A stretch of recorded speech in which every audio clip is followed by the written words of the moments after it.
Often touted as game-breakingly good, variations of low-height Gravity Perseus on RF have become a mainstay of competitive decks in recent years, when Gravity isn't outright banned.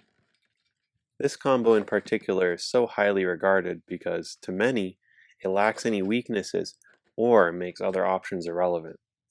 I can say for sure that it has definitive weaknesses, which we're going to highlight here, but whether you choose to let it take over your local meta or not is a different issue entirely. What you can be sure of is that this combo has excellent attack versus attack, excellent smash attack to knock out stamina and defense, and in left spin, a deceptive amount of life after death and spin equalization to outspin more than any normal attacker. Even very tall combos that are often kryptonite to low track combos can struggle to deal with this kind of Gravity Perseus effectively in tournament. Nicknamed 20XX by someone who's always right, low track gravity on RF seems invincible. In this How to Beat video, we will be covering its counters going in order from most to least effective. First we have Libra 230 RS/CS. I have this at 1 to 2 out of 10, just launch.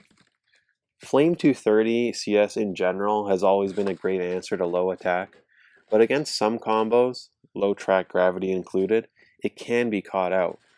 Normally aggressive CS are worse against attack combos because they're often not in the true center of the stadium, which can lead to some pretty silly KOs from being out of position. With that in mind, we have a heavy and docile 230 combo like this one that is a pretty easy to execute answer with more reliability against this combo and combos like it at the cost of versatility against, say, other kinds of stamina or balance combos.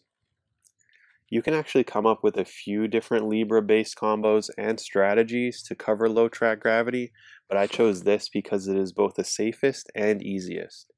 For those of you that are more adventurous, you can also opt for a low track Libra on MF for a bit of a riskier but also versatile staller.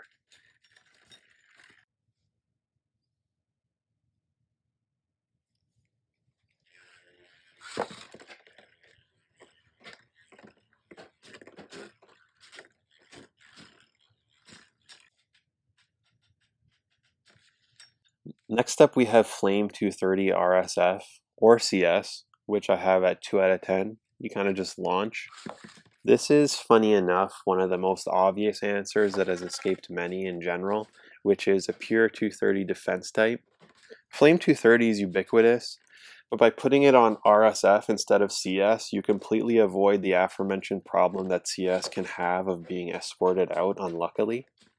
230 RSF by itself is a pretty hard counter to this, and just about any other low track attacker, so you can't really go wrong with using something other than Flame here.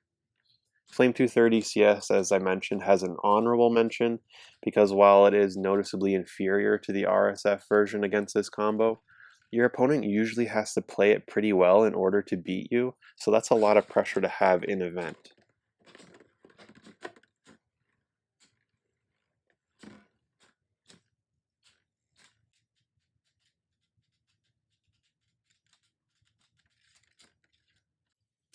Next I have MFH Earth 85 RF.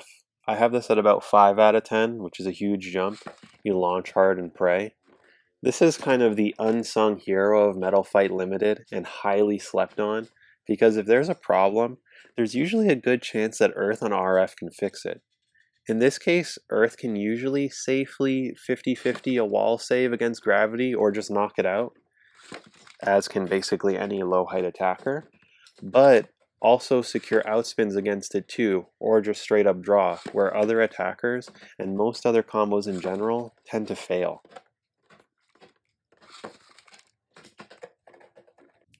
Next up is Bakukushin 90MF.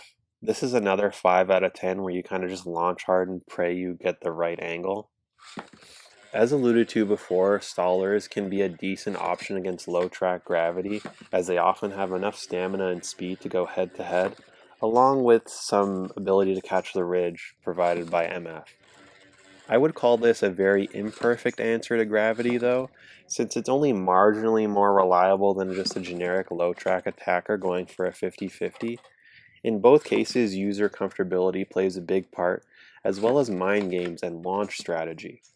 If you launch a bit softer than your gravity opponent, you'll be stalling closer to the center with a much higher chance of knocking them out, for example. If you can also mind control them into flowering, that is another big swing in your favor. Again, you can probably swap out for Libra here if you want something with more security against gravity at the cost of some of the versatility elsewhere. Though it should be mentioned that Libra will be able to, or come close to, outspinning gravity where Bakukushin will be unable to.